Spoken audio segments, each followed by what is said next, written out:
Hello students. Hi. Good morning and welcome to chemistry concept with Pranaya madam. દરરોજ કલ આ તો બોલવું જ પડે ને બોલીએ એટલે જોશ આવી જાય ને બધા સ્ટુડન્ટ એલર્ટ થઈ જાય નહીં તમારા બધાની સ્પિન આમ થઈ જાય કે યસ અમારો ક્લાસ હવે ચાલુ થઈ ગયો છે એટલે બધા ફૂલ્લી કવરેજમાં આવી જાય. સ્ટુડન્ટ આપણે પ્રકરણ 2 નામ બોલો. Very good. પરમાણુ બંધારણ ચેપ્ટર શરૂ કર્યું છે. Yes or not? હા કે ના? જોશ આવી રહ્યો છે? પરમાણુ બંધારણ ભણવાની મજા આવી રહી છે કે નહીં એવું કહો પહેલા તો. આવી રહી છે ને ખરેખર મજાએ કેમેસ્ટ્રીમાં પરમાણુ બંધારણ સૌથી મસ્ત ચેપ્ટર છે ને મારું ફેવરિટ. અને જે પ્રકરણ મારું ફેવરિટ હોય એ ઓટોમેટિકલી મારા સ્ટુડન્ટનું ફેવરિટ બની જ જાય. ને આ ચેપ્ટરમાંથી નીટમાં JEE-માં 2 ક્વેશ્ચન આવશે. કેટલા ક્વેશ્ચન? 2. એક ક્વેશ્ચન 4 માર્ક્સનો તો 2 ક્વેશ્ચન્સ 8 માર્ક એટલે 8 માર્કનું વેટેજ કોમ્પિટિટિવ લેવલ પર ચેપ્ટર 2 નો છે. એટલે આપણે એને આટલો સમય આપી રહ્યા છીએ, પ્રેમથી ભણી રહ્યા છીએ. ના આવડે ત્યાં સુધી તમારે પ્રયત્ન કરવાનો ને ના આવડે ત્યાં સુધી મને ક્વેશ્ચન તમારે પૂછતા રહેવાના. પહેલી બીજી જરૂરિયાત, 2 જરૂરિયાતો ખાસ કહી દઉં તમને કે ચેપ્ટર 1 ને ચેપ્ટર 2 મારી એક આદત છે, હું મારા સ્ટુડન્ટ્સને એવું શીખવાડું છું કે હંમેશા NCERT એમાં દરેક ચેપ્ટરની પાછળ સ્વાધ્યાયના પ્રશ્નોત્તર હોય છે. શું આપ્યું છે ચેપ્ટર પાછળ? સ્વાધ્યાય. આખો સ્વાધ્યાય કમ્પલસરી સોલ્વ કરવાનો.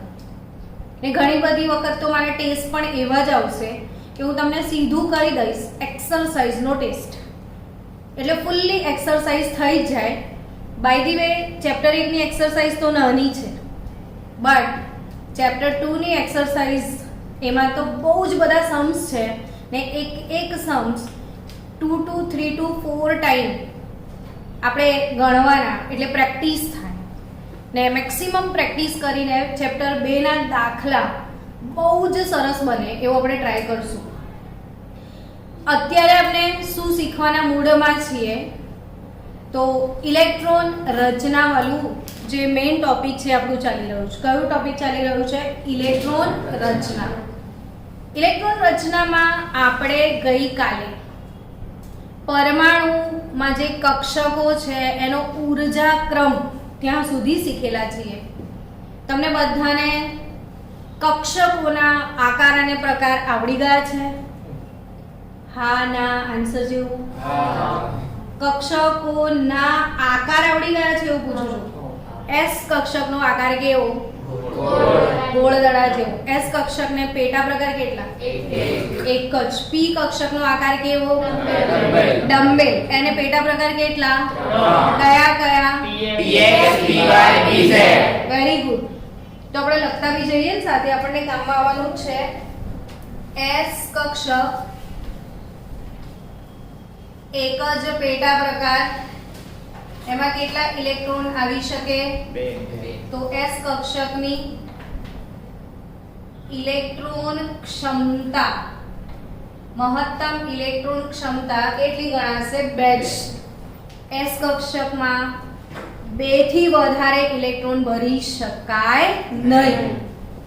S પછી કઈ કક્ષક યાદ આવે? P ને પેટા પ્રકાર કેટલા? 3 પેટા પ્રકારમાં કુલ કેટલા ઇલેક્ટ્રોન ભરી શકાય? 6 ભરી શકાય. D ને પેટા પ્રકાર કેટલા?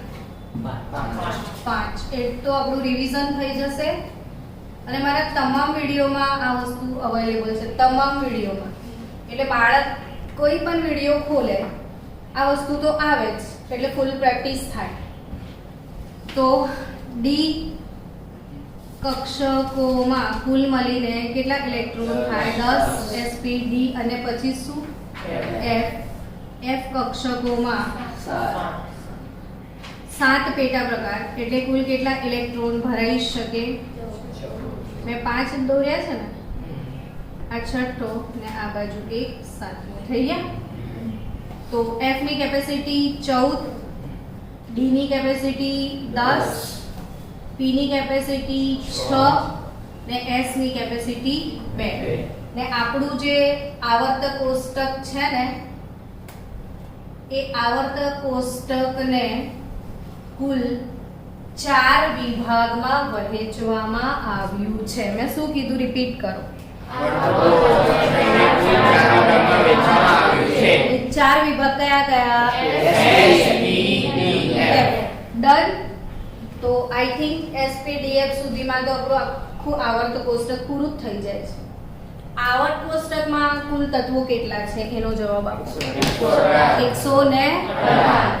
આવર્ત કોષ્ટકમાં કુલ કેટલા તત્વો છે? 118. ચલો, આ SPDF કન્સેપ્ટ ક્લિયર? ફરીથી બધાને પાક્કું? S કક્ષક દેખાય, 2 જ ઇલેક્ટ્રોન ભરવાના.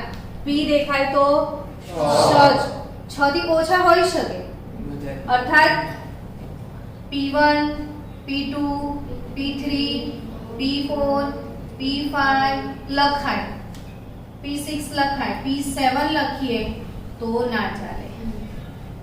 ડન. S1 લખાય, S2 લખાય, S3 આવે તો ના ચાલે. Concept clear? નેક્સ્ટ, ક્ષમતા ખબર છે તો કક્ષકોનો ઉર્જા ક્રમ, જે આપણે મોસ્ટ ઓફ ઘણા બધા વિડીયોમાં કક્ષકોનો ઉર્જા ક્રમ, એની ટ્રીક ને એ બધું જ શીખાયેલું છે. 2-3 લેક્ચરમાં રોજ આપણે લખતા હતા, તો આજે તો કદાચ તમને પાક્કી આવડતી હશે એવો મને વિશ્વાસ છે. આવડે છે પાક્કું? બોલો તો. 1s 2s less than 3s less than 4b 5s 4d 5p 6s 4f 5d 6p 7s 5f પછી 6d પછી 7p and so on. બસ આ ક્રમ જે બાળકો નવા છે, જેમને આજે જ એડમિશન લીધું હોય યા ગઈકાલે એડમિશન લીધું હોય તેવા તમામ બાળકો માટે આગળના વિડીયોનું પ્લેલિસ્ટ રેડી છે. એ પ્લેલિસ્ટમાં તમે સિક્વન્સમાં દેખશો એટલે તમે પણ આટલા જ સરસ ટ્રેન થઈ જશો. એટલે ડર કે આગે જીત હે, માઉન્ટેન ડ્યુ પીવાનું અને પછી વિડીયો જોવાના અને શું બોલવાનું? ડર કે આગે જીત હે આવડી જ જશે. તમને કોઈને ટફ લાગે છે ઇલેક્ટ્રોન રચના? ઇઝી ગોઈંગ છે? કેમેસ્ટ્રીના બધા જ કન્સેપ્ટ મોહનથાળની જેમ જમવાના જ છે, આવડી જ જશે. મજાનું છે કેમેસ્ટ્રી. સો મજા है केमिस्ट्री में इलेक्ट्रॉन रचना का स्वागत है आज. આ આવડી ગયું બધાને? ક્રમ બધાને ખબર પડી ગઈ કોનેમાં કેટલા ભરવાના છે? હવે આપણે ટ્રાય કરીએ. 1 થી 10 તત્વો માટે 2 રીતે ટ્રાય કરવાનો છે. તો તમને એમ થશે કે શું મેમ દરરોજ 1 થી 10 તત્વો લઈને બેસી જાવ છો, હે ને? પણ આજે એમાં કશુંક નવું હશે, રોજ કશુંક નવું. તો 1 થી 10 તત્વોની ઇલેક્ટ્રોન રચના આજે આપણે 3 રીતે શીખવાના છીએ. 3 રીતે કેમ કે કોમ્પિટિટિવ લેવલે તમને આઉબાઉ પૌલીને હુણના નિયમ એના અપવાદોના MCQs આવશે. એટલે હું દરેક વસ્તુની જો વધારે પ્રેક્ટિસ કરાવું તો તમારે સમજવાનું કે એનું એટલું જ મહત્વ વધારે હશે. તો આવડી જાય, ઘણા બધાને આવડી ગયું હશે તો બી ફરીથી એટલા જ ટાઈમથી જોવાનું નથી આવડતું. ડન.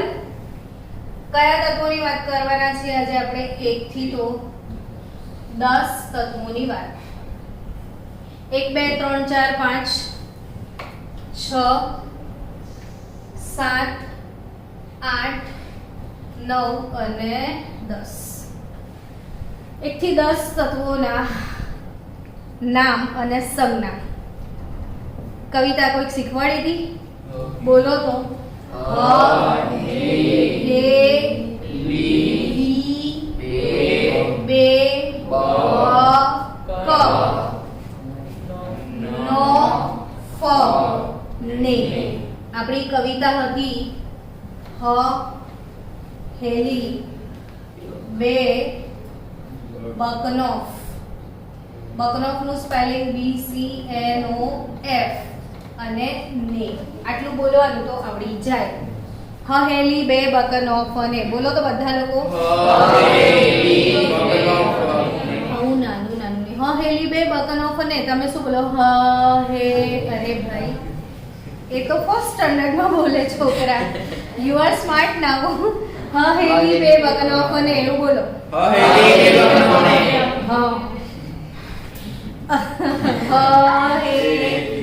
એવું નહીં. હેલી, બે, બકનોફ ને. તો હેલી, બે, બકનોફ અને. મીન્સ હાઇડ્રોજન હેલી. બે, બકનોફ એટલે BCNOF. અને ને એટલે એની.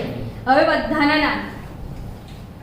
Hydrogen, helium, beryllium, boron, carbon, nitrogen, oxygen, chlorine અને નિયોન. આ બધાને આવડે છે. હું નામ નથી લખતી. 1 થી 10 ના નામ તો તમે શાયદ લોઅર સ્ટેન્ડર્ડ્સમાં બી તમે ભણ્યા જ છો. એના પહેલાના વિડીયોમાં બી છે જ આપણી પાસે. હવે આ શું લખેલું છે? એક એટલે શું? પણ હાઇડ્રોજન માટે એક શું?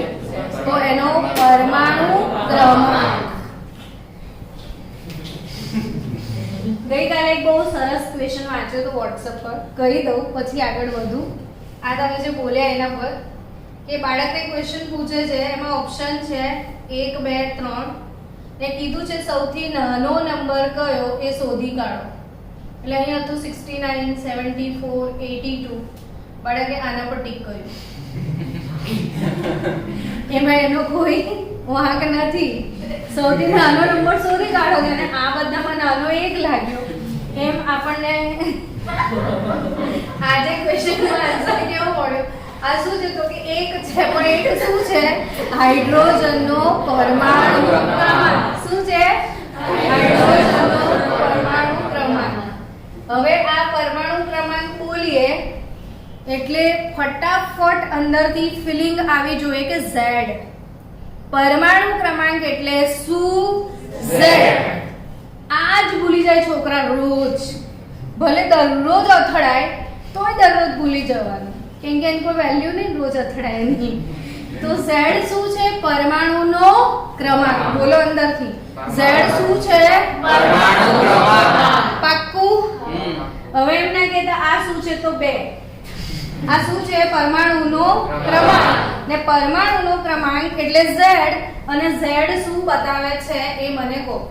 Neutron plus proton. ઓ બાપ રે, ઇલેક્ટ્રોનની સંખ્યા. શું બતાવે છે? ઇલેક્ટ્રોનની સંખ્યા. ને કોઈ પણ પરમાણુમાં જેટલા ઇલેક્ટ્રોન હોય એટલા જ પ્રોટોન. જેટલા ઇલેક્ટ્રોન હોય એટલા શું હોય? પ્રોટોન. એટલે કોની સંખ્યા બતાવે છે? તો હવે શું આન્સર આપશો? ઇલેક્ટ્રોનની સંખ્યા અથવા પ્રોટોનની સંખ્યા. સમજી ગયા? કોની સંખ્યા બતાવે છે? ઇલેક્ટ્રોનની અથવા પ્રોટોનની સંખ્યા. સો હવે બધાને ક્લિયર કે આ પરમાણુનો ક્રમાંક છે, હાઇડ્રોજનનો ક્રમાંક 1 છે, મતલબ એમાં એક જ ઇલેક્ટ્રોન છે. એક જ ઇલેક્ટ્રોન છે. ડન. હવે આપણે ઇલેક્ટ્રોન રચના, એનો અર્થ એ થાય કે આ કાર્બનનો નંબર 6 છે, એમાં 6 ઇલેક્ટ્રોન છે. તો શું 6 એ 6 ઇલેક્ટ્રોન એક જ કક્ષામાં હશે? તો આપણને ખબર છે ને કે આ ન્યુક્લિયસ હોય, ન્યુક્લિયસની બહાર સૌથી પહેલી કક્ષા હોય, પછી બીજી કક્ષા હોય, પછી ત્રીજી કક્ષા હોય. દરેક કક્ષાની ઇલેક્ટ્રોનને ભરવાની ક્ષમતા અલગ અલગ છે, એ જાણો છો? તમને ખબર છે પહેલી કક્ષામાં વધુમાં વધુ 2 જ ઇલેક્ટ્રોન આવી શકે. આવું તો તમે 10મા ધોરણમાં ભણ્યા હશો નહીં? ને બીજી કક્ષામાં 8 આવી શકે, ને ત્રીજીમાં 18 આવશે, ને ચોથીમાં 32 આવશે. સમજી ગયા? આમાં કેટલા ઇલેક્ટ્રોન છે? 6. તમને એવું લાગે છે બધા 6 પહેલીમાં આવી જશે? નહીં આવે ને. પહેલીમાં ખાલી કેટલા આવશે? 2 જ. તો વધ્યા કેટલા? 4. એ ક્યાં જશે? બીજી કક્ષામાં. કન્સેપ્ટ ક્લિયર બધાનો? તો આપણે ઇલેક્ટ્રોનનું જે વિતરણ કરવાના છીએ, શું કરવાના છીએ? ઇલેક્ટ્રોનનું વિતરણ. એને કહેવાનું છે ઇલેક્ટ્રોન રચના. ડન? ઇલેક્ટ્રોનિક વિતરણને શું કહેવાના છો તમે? ઇલેક્ટ્રોનિક રચના. તો આપણે ઇલેક્ટ્રોન રચના તરફ ધીરે ધીરે આગળ જવાનું છે. હવે તમને જ્યારે પણ ઇલેક્ટ્રોન રચના લખવાની થાય તો 3 નિયમો યાદ આવશે. કયા 3 નિયમો છે જેના આધારે ઇલેક્ટ્રોન રચના થાય છે? તો પહેલો આઉટબાઉ વૈજ્ઞાનિક છે? ના. જર્મન શબ્દ છે ને? ને આઉટબાઉ નો મતલબ શું થાય? ગોઠવણી. શું થાય? બીજું અને ત્રીજો પાઉલીનો સિદ્ધાંત. તો ઇલેક્ટ્રોન રચના માટેના 3 સિદ્ધાંત કયા કયા? આઉટબાઉ એટલે ગોઠવણી, હુન્ડનો મહત્તમ સ્પિન ભ્રમણનો સિદ્ધાંત અને પાઉલીનો નિષેધનો સિદ્ધાંત. આ એમના ફૂલ નામ. હવે આઉટબાઉના સિદ્ધાંત પ્રમાણે શું કીધું છે કે ઇલેક્ટ્રોન સૌપ્રથમ નીચી ઉર્જા ધરાવતી કક્ષકમાં દાખલ થાય ને ત્યારબાદ ક્રમશઃ ઊંચી ઉર્જા ધરાવતી કક્ષકમાં જાય. તો તમને શું લાગે છે કે આ બધામાં નીચી ઉર્જા કોની? 1s. ઉર્જા સૌથી ઓછી કોની? 1s થી વધારે ઉર્જા કોની? 2s. પહેલો વારો કોનો લાગશે? 1s. 1s ફૂલ થાય પછી ક્યાં જવાનું? 2s ફૂલ થાય પછી ક્યાં જવાનું? 2p ફૂલ થાય પછી ક્યાં જવાનું? અને જોડે જોડે કઈ બસમાં કેટલી સીટ છે એ યાદ રાખવાનું. S નામની બસમાં કેટલી સીટ છે? 2. P માં કેટલા બેસાડવાના? 6. D માં કેટલા બેસાડવાના? 10 10 10. F માં 14. પછી તો પતિ જ ગયું ને. આનથી ઈઝી કોઈ કશું હોય? મેઘ હોય? ના હોય. કેટલો ડાયો છોકરો છે આખા ગામમાં? સૌથી ડાયો છોકરો કોણ? જાતે બિચારો કે છે કોઈ બોલ્યું ના. મેઘ ને? કેમ બોલ્યો? તો તું તો ના બોલે ને, આ લોકોને બોલવાનું હતું. રાશિ બોલ્યો. રાશિમાં તો આપણે કન્ફ્યુઝ છીએ નથી. હાઇડ્રોજનનો પરમાણુ ક્રમાંક કયો થાય? 1. શું થાય? 1. તો કઈ કક્ષક? પહેલો ઇલેક્ટ્રોન ક્યાં જાય? 1s માં. હવે 1s કક્ષક લખી, પણ આમાં ઇલેક્ટ્રોન કેટલા છે? 1. તો 1s 1. ચલો આમાં બી 1s લખી, કેટલા ઇલેક્ટ્રોન છે? 2. તો s માં તો 2 આવી શકે છે. થઈ ગયું. 3 નંબર 1s.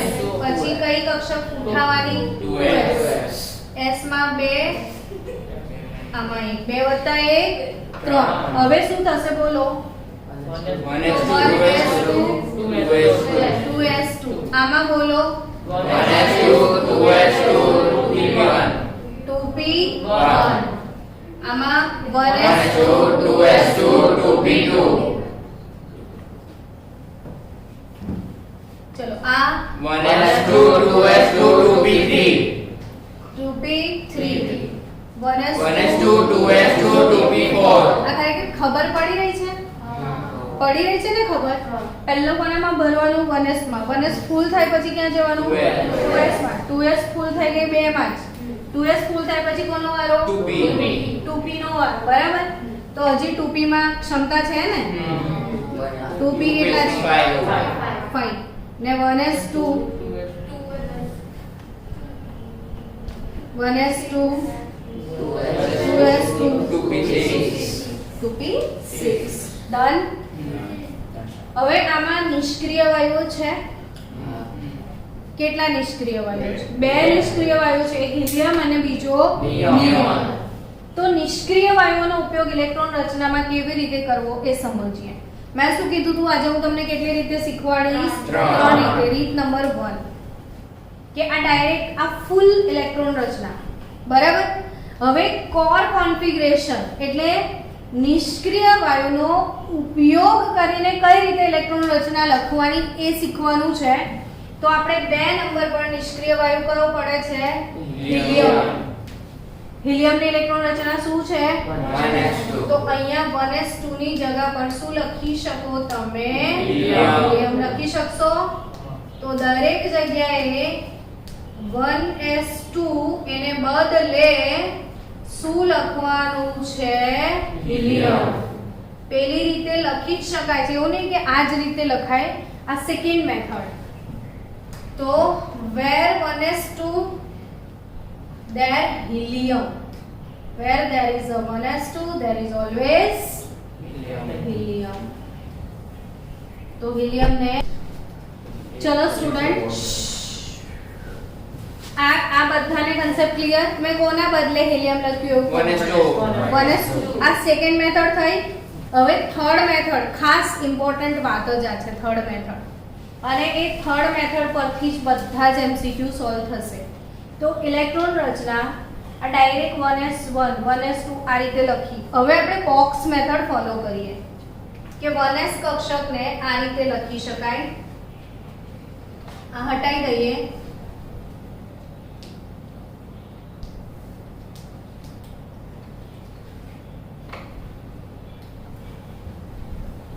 હેલી બે બગ ઓફ અને આજે મનમાં શ્લોક બોલતા રહેજો કયો શ્લોક હાઇડ્રોજન એટલે 1s કક્ષક આવે આ કઈ કક્ષક 1s આ 1s 1s ફૂલ થાય પછી કોણ આવે 2s તો 1s પછી 2s પછી 1s ફૂલ થાય 2s ફૂલ થાય પછી કોણ આવે 2p પણ 2p માં તો કેટલા બોક્સ આવે 3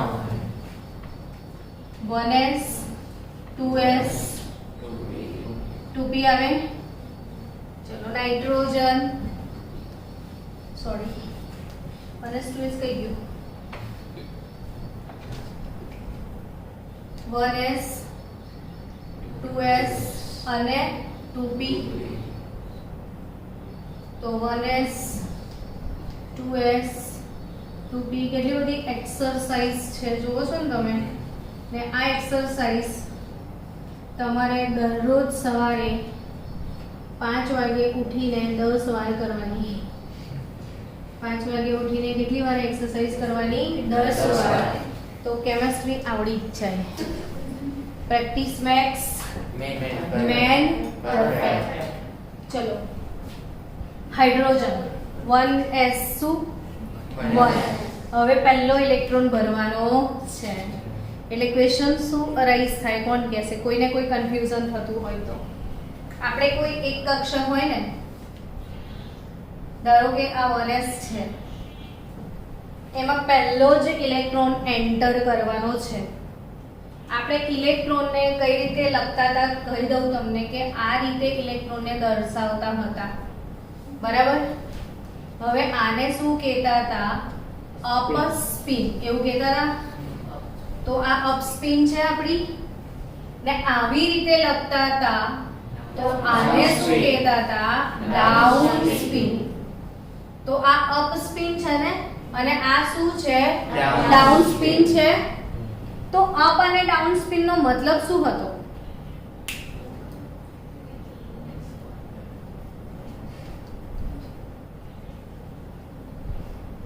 જો મેં કીધું ફરી કરીએ છીએ આજે તો કંઈક નવું શીખવાના છીએ આપણે મેં એવું શીખવાડ્યું હતું કે આ જે ઇલેક્ટ્રોન છે ને એ પૃથ્વીની જેમ ગતિ કરે છે. સૂર્યમંડળમાં પૃથ્વી પોતાની ધરી પર એમ ફરે છે ને સાથે સાથે કોની આજુબાજુ ફરે છે? સૂર્ય. એમ આપણા પરમાણુમાં સૂર્ય એટલે ન્યુક્લિયસ ને જુદી જુદી કક્ષાઓમાં કોણ છે? ઇલેક્ટ્રોન. ને ઇલેક્ટ્રોન કઈ રીતે ફરે છે? તો ઇલેક્ટ્રોન પોતાની ધરી પર ફરે આમ ને સાથે સાથે ન્યુક્લિયસની આજુબાજુ. તો આ એક કક્ષક પૌલીએ શું શીખાયું છે કે કોઈ પણ એક પેટા કક્ષકમાં વધુમાં વધુ 2 જ ઇલેક્ટ્રોન આવી શકે. આ 2 મૂક્યા મેં. હવે 2 મૂકું તો શું ક્વેશ્ચન થાય? અપ મૂકવાના કે ડાઉન? શું આ 2 ઇલેક્ટ્રોન આ રીતે મૂકી શકાય? શું 2 ઇલેક્ટ્રોન આ રીતે મૂકી શકાય? ના મુકાય. એવું કોણે કીધું ના મુકાય? આમ નહીં મૂકવાના ને આમ બી નહીં મૂકવાના એવું કોણે કીધું? ના, હુંડે. આ કોનો નિયમ છે? હુંડનો નિયમ. આ કોનો નિયમ છે? હુંડનો નિયમ. તો આ હુંડનો નિયમ છે કે બંને અપ ના હોઈ શકે ને બંને ડાઉન ના હોઈ શકે. તો હવે અપ ડાઉન ભર્યું તમે? હવે એક અપ છે તો કમ્પલસરી બીજો કેવો હશે? ડાઉન. એટલે એક કક્ષકમાં કેટલા ઇલેક્ટ્રોન તમે ભર્યા છે? 2. તો આ બંને ઇલેક્ટ્રોન જો આ બંને ઇલેક્ટ્રોનનું સ્પિન એક સાથે આવું નહીં હોઈ શકે અથવા એક સાથે આવું નહીં હોઈ શકે. ઇલેક્ટ્રોન પોતાની સ્પિન પર ફરે છે તો 2 પોસિબિલિટી. કાં તો એ આ રીતે ફરે કાં તો એ આ રીતે ફરે. કોઈ એક ક્લોકવાઇઝ તો બીજું એન્ટી. એટલે ઘડિયાળની દિશામાં ક્લોકવાઇઝ થશે અને ઘડિયાળની ઓપોઝિટ દિશામાં એન્ટી ક્લોકવાઇઝ. તો એને આ રીતે આપણે વર્ણન કર્યું છે. એટલે એક કક્ષકમાં 2 ઇલેક્ટ્રોન આ રીતે ફરશે. એક અગર ક્લોકવાઇઝ હશે તો બીજો એન્ટી ક્લોકવાઇઝ હશે. એટલે એક અપ સ્પિન અને બીજું ડાઉન સ્પિન. હવે મને એક આન્સર આપો કે 1s ની અંદર પહેલો જ ઇલેક્ટ્રોન દાખલ થાય છે તો એ અપ દાખલ થશે કે ડાઉન? અપ. તો ડાઉન પણ થઈ શકે. આ જ શીખવાનું છે. ડાઉન પણ થઈ શકે. પહેલો છે તો એ આ રીતે પણ લખાય અથવા આ રીતે પણ લખાય. સમજ્યા? પહેલો જ છે ને આપણી જ સરકાર. તો હું ક્લોકવાઇઝ બી ફરું અથવા હું એન્ટી ક્લોકવાઇઝ. હું સિંગલ છું, મારે કોઈનું ટેન્શન નથી. પણ ડબલ થવું તો ટેન્શન. સામેવાળું ક્લોકવાઇઝ ફરતું હોય તો મારે એન્ટી ક્લોકવાઇઝ ફરવું પડે. સામેવાળું એન્ટી ક્લોકવાઇઝ ફરતું હોય તો મારે ક્લોકવાઇઝ ફરવું પડે. સમજી રહ્યા છો વસ્તુને? એટલે પહેલો દાખલ થતો ઇલેક્ટ્રોન આ રીતે પણ દર્શાવી શકાય અથવા આ રીતે બી દર્શાવી શકાય. હવે આમાં કઈ રીતે દર્શાવશો? આમાં 2 ઇલેક્ટ્રોન છે. ધારો કે પહેલો અપ દાખલ થયો તો બીજો કયો દાખલ થશે? આ હુંડનો નિયમ. ચલો હવે લિથિયમ 1s. પહેલો ઇલેક્ટ્રોન શેમાં જશે? 1s માં ને બીજો 1s માં જ જશે. આવું પાવલો નિયમ. ઇલેક્ટ્રોન સૌપ્રથમ નીચી ઉર્જા ધરાવતી કક્ષકમાં દાખલ થાય છે. તો 1s અને 2s માં નીચી ઉર્જા કોની? 1s. અને 1s જ્યાં સુધી સંપૂર્ણ ન ભરાય ત્યાં સુધી બીજી કક્ષામાં ન જાય. ડન? તમે જોશ બતાવો મને કે હા સમજ પડે છે, ખબર પડી રહી છે. શું શીખ્યા બોલો? નીચી ઉર્જા ધરાવતી. નીચી ઉર્જા ધરાવતી કક્ષક પહેલા ફૂલ થાય પછી જ ઇલેક્ટ્રોન ઊંચી ઉર્જા ધરાવતી કક્ષકમાં જાય. તો નીચી ઉર્જા ધરાવતી કોણ? 1s. 1s પૂરેપૂરી ભરાય પછી જ ઇલેક્ટ્રોન ક્યાં જાય? 2s. 2s પૂરેપૂરી ભરાય પછી 2p માં જશે. સમજી ગયા? તો હવે આ 1s 2 ઇલેક્ટ્રોન થી ભરાઈ ગઈ પણ આમાં કુલ કેટલા છે? અહીંયા કેટલા ભર્યા તમે? 2 હજી એક રહ્યો. એ અહીંયા ડાઉનમાં જશે કે અપમાં? બંને બંને રીતે જઈ શકે. તો હું અપ મૂકી દઉં. તો આ થયું. ચલો ચોથું 1 2 1 2 થઈ ગયા 4 ઇલેક્ટ્રોન. પાંચમું સમજો 1s2 2s2. હવે 2p અહીંયા કન્ફ્યુઝન સ્ટાર્ટ્સ નાઉ. 2px 2py 2pz. હવે મને સમજાવો ઇલેક્ટ્રોન સૌપ્રથમ ક્યાં જશે? એને હવે અહીંયા આવીને ઊભો રહેશે. 3 સીટો ખાલી છે. બિચારાના મનમાં કન્ફ્યુઝન, હું ક્યાં બેસું? પહેલામાં જાઉં, બીજામાં જાઉં, વચ્ચે બેસું, પછી બીજું કન્ફ્યુઝન, સીધો બેસું, ઊંધો બેસું. સમજાયું તમને? તો શું કરી શકે? કોણ કહેશે આમાં? આનો આન્સર મને કોણ આપશે કે 3 માં જવાનું કે ક્યાં જશે? સૌથી પહેલો ક્યાં જશે? 3 માં જઈ શકે. કેમ? એનું કારણ આપ તન્વી. ડીજનરેટ કક્ષકો. That's great. આને બધા વિડિયો કમ્પ્લીટ જોઈ નાખ્યા છે ને? યસ. આ 3 ની ઊર્જા સમાન છે. 2px 2py ને 2pz. 3 પેટા કક્ષકોની ઊર્જા સમાન છે. બાકીના લોકો સાંભળી લો. p ને કેટલા પેટા પ્રકાર? 3. કયા કયા? Vx Vy Pz. ને 3 પેટા કક્ષકોની ઊર્જા સમાન છે. ને સમાન ઊર્જા ધરાવતી કક્ષકોને સમશક્તિ એટલે કે ડી જનરેટ કક્ષકો કહેવાય. શું કહેવાય? ડી જનરેટ કક્ષકો. હવે ઇલેક્ટ્રોન પહેલા ક્યાં જાય? તો કે બધું સરખું જ છે ને.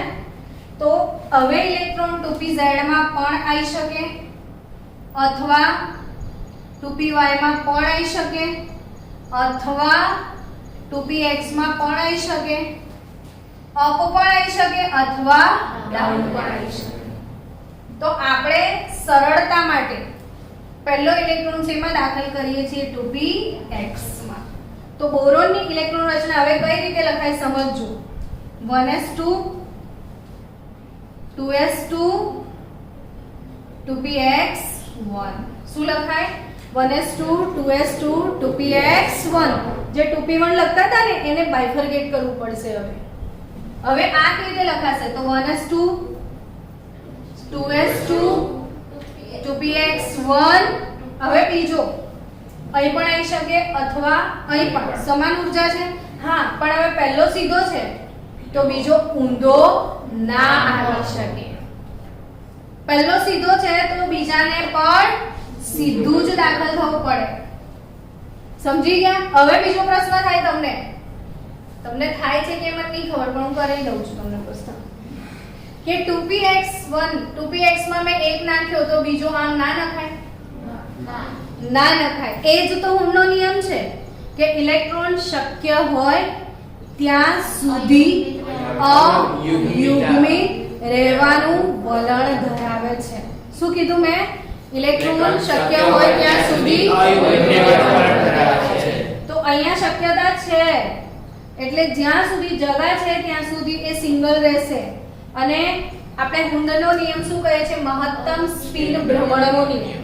હવે વાતને સમજો હો. જે સમજવાનું છે એ બધું આજે જ છે. ધ્યાન આપજો બાળકો.